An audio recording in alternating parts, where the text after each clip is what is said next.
جی السلام علیکم دوستو. بہت ساری ڈیولپمنٹس ہو رہی ہیں. تو ایک ڈیولپمنٹ یہ ہے کہ یہ جو خان صاحب سے ڈیل لینے کی کوشش کی جا رہی ہے. خان صاحب کے پاس تو جو بھی جاتا ہے ڈیل لے کے تو خان صاحب اس کو جھڑک کے بھیج دیتے ہیں کہ وہ کہتے ہیں کہ میں نے تو جیل اس لیے نہیں کاٹی، اور یہ جو قید و بند کی صعوبتیں اور پھر بشرا بی بی پہ بھی یہ جو سارے الزام ہیں اور پوری ان کی ہسٹری ہے، جو اتنا ظلم میں نے برداشت کیا ہے، میں نے اس لیے تھوڑی برداشت کیا ہے کہ میں پھر ملک کو چوروں کے حوالے کر دوں. تو وہ یہ چاہتے ہیں کہ وہ کہہ رہے ہیں کہ میں تو اپنی جو ہے وہ جنگ نہیں لڑ رہا. میں چاہتا تو کسی جگہ بھی آرام سے بیٹھ کے زندگی گزار سکتا تھا. اللہ تعالیٰ نے مجھے تو بہت کچھ دیا ہوا ہے. وہ اپنی زبان میں کہتے ہیں اللہ مجھے سب کچھ دے بیٹھا ہے.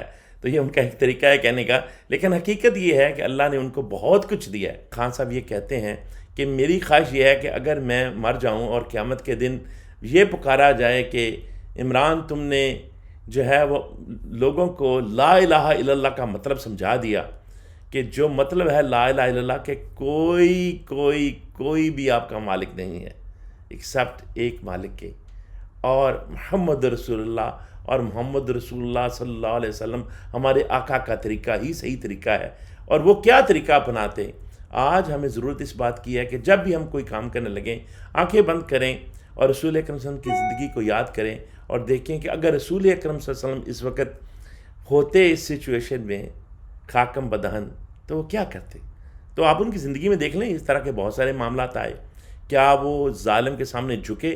بلکہ غزوہ خندق میں جب اتنی لمبی وہ بیٹل تھی، آئے تشریف لائے تو اللہ نے تو فرشتے بھیجے کہ نہیں ابھی کام ختم نہیں ہوا، جائیں اور وہ جن لوگوں نے آپ کے خلاف کرپشن کر کے آپ کے خلاف جو ہے آپ کے ساتھ وعدہ کیا تھا لیکن آپ سے وعدہ توڑ کے وہ دشمنوں سے جا ملے، ان کا حساب برابر کریں.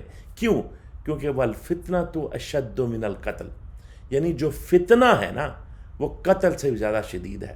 اس لیے کہ اگر آپ فتنے کو ختم نہیں کرتے تو آپ یہ سمجھتے ہیں کہ یہ کچھ زندگیاں جائیں گی، یہ اس سے زیادہ شدید تر ہے کہ وہ اندر ہی اندر جو ہے وہ گھن کی طرح آپ کو کھاتا رہتا ہے اور آپ کا معاشرہ بالکل لاءلessness کا شکار ہو جاتا ہے. تو خان صاحب نے پھر بڑا کھل کے کہا کہ اگر بشرا بی بی کو کچھ ہوا تو یہ جو ہے وہ نظام الدین صاحب آپ کی ذمہ واری ہے. میٹر آف فیکٹ انہوں نے تو عاصم منیر صاحب کو ڈائریکٹ کہا ہے. تو اب اصل میں سوچنا یہ ہے کہ یار یہ ہو کیا رہا ہے. یہ دو بہت بڑی چیزیں ہیں جو اس وقت لانگ ٹرم سوچنے کی ضرورت ہے، اور لگتا یہ ہے کہ ارباب اقتدار کا بالکل بھی لانگ ٹرم سوئچ جو ہے نا وہ بند ہے. آپ دیکھیں کہ مودی اور انڈیا کہا کرتے تھے کہ ہم نے ان کی فوج کو ان کی قوم سے لڑانا ہے، کیونکہ وہ کیوں نہیں لڑ سکتے تھے پاکستان سے. پاکستان پہ قبضہ کرنے کا ان کا بڑا پرانا وہ جو اکھنڈ بھارت کا ان کا دماغ ہے. یہ وہ لوگ ہیں جو اکھنڈ بھارت کے، وہ تو کہتے ہیں کہ یہ اس وقت جناح کی بات نہ سنتے تو ہم نے تو انڈیا سپریٹ ہی نہیں ہونے دینا تھا، تو ہم نے اکھنڈ بھارت بنانا ہے، مین پاکستان کو پھر واپس انڈیا کے اندر لانا ہے. تو ان کا تو یہ خواب ہے، اور آج حالت یہ. اور پھر وہ کہتے ہیں کہ ہم اندر گھس کے ماریں گے، اور انفارچونیٹلی انہوں نے اندر گھس کے ہمارے لوگوں کو مارا اور ہم کچھ نہیں کر سکے.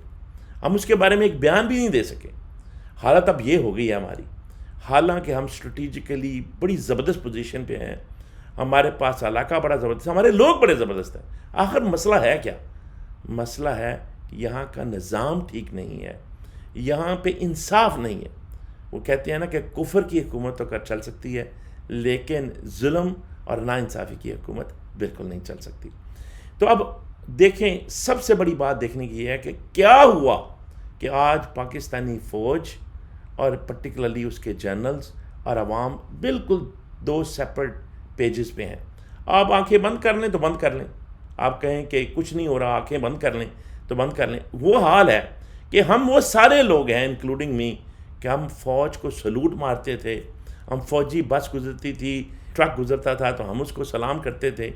ہم اپنے دوستی اور دشمنی کا معیار اس بات پہ رکھتے تھے کہ آپ فوج کو پسند کرتے ہو کہ نہیں.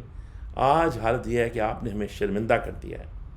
لیکن ابھی بھی اگر ہوش کے ناخن لیے جائیں تو اتنی زیادہ دیر نہیں ہوئی، کیونکہ اب جس چیز کا مجھے خطرہ ہے اور بہت سارے لوگوں کو خطرہ ہے کہ انفارچونیٹلی ہم بڑی تیزی سے خونی انقلاب کی طرف بڑھ رہے ہیں. اس لیے کہ اگر عاصم منیر صاحب یہ کہتے رہیں کہ ہم حق پہ ہیں اور آپ چاہے جائیں، اور یہ جو سیکنڈ کلاس سٹیزنز ہیں، کیونکہ باون نگر سے جو ثابت ہوا ہے وہ یہ ہے کہ یہ انفارچونیٹلی پبلک کو انکلوڈنگ پولیس کو سیکنڈ کلاس سٹیزن بنا دیا گیا ہے، بلڈی سویلینز. اور اگر ان کو اسی طرح دباتے رہے تو کیا ہوگا پھر؟ آف کورس 24 کروڑ عوام کچھ چند لوگوں کے سامنے جھکے گی نہیں. اور مجھے خطرہ یہ ہے کہ اگر عوام باہر آ گئی تو نہ تو پولیس ان کے سامنے آئے گی، یہ بالکل ہسٹری ہے پاکستان کی، کبھی پولیس سامنے نہیں آئی. اور میں آپ کو بتاؤں جو انفنٹری فوج ہے نا وہ بھی سامنے نہیں آئی. ایون ٹرکی کی نہیں آ سکی تھی، یہ تو پاکستان ہے، یہاں تو آرمی انفنٹری آپ کے سامنے نہیں آئے گی. تو پھر کیا ہوگا؟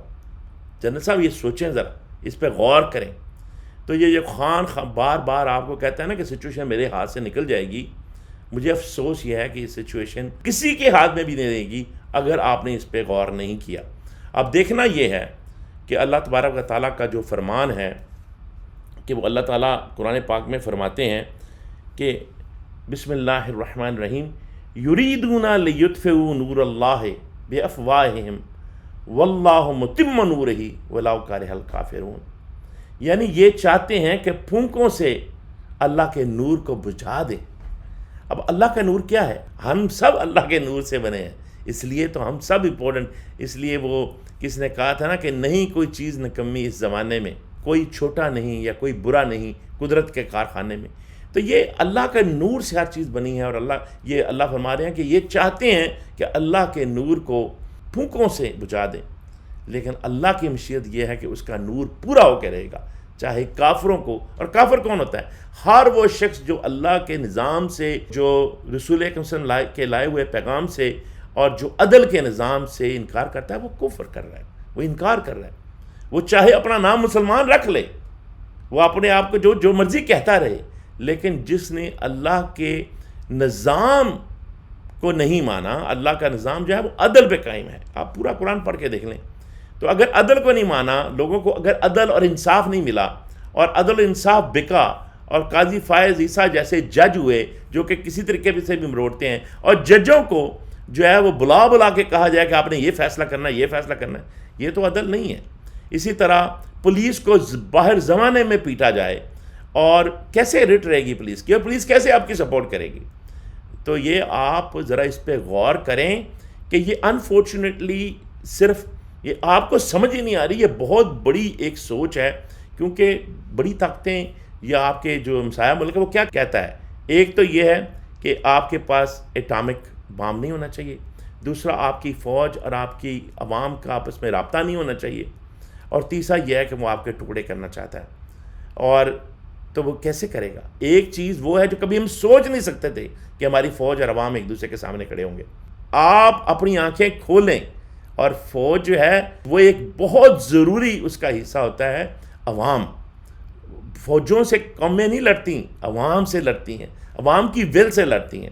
تو سوچیں، غور کریں کہ جو آپ کی حرکتیں ہیں لوگوں کی عصمتیں پامال کرنے کی، لوگوں کی چار دیواریاں پامال کرنے کی، اس سے آپ کے دل میں محبت کیسے رہے گی؟ انفارچونیٹلی یاد کریں بنگلہ دیش کو، کیا ہوا؟ آپ نے فوج بھیج دی، لیکن ہمارا دل خون کے آنسو روتا ہے. تو ذرا اس پہ غور کریں. اللہ تعالیٰ ہم سب کا حامی و ناصر ہو.